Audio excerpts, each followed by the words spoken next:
the supine leg lift. So the supine leg lift has lots of different variations, all depending on the lever that you're using. So the further away your feet are from your body, then the harder the exercise is going to be, and same goes with the hands. So it looks like this.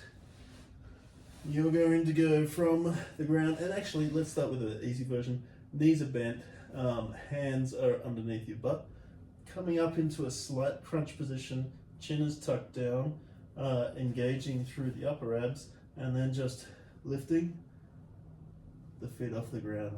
You get some engagement through the abs that way. To make it harder, then slide your feet further out, lock the knees straight, coming up into that slight crunch position, and up you come.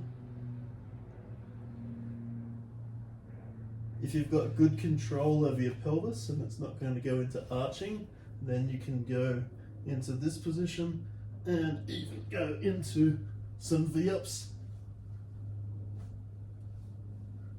like so. So choose your variation wisely.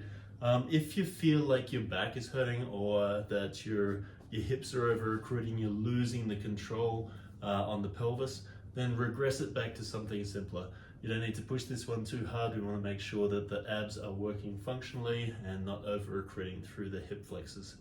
So that is the supine leg lift.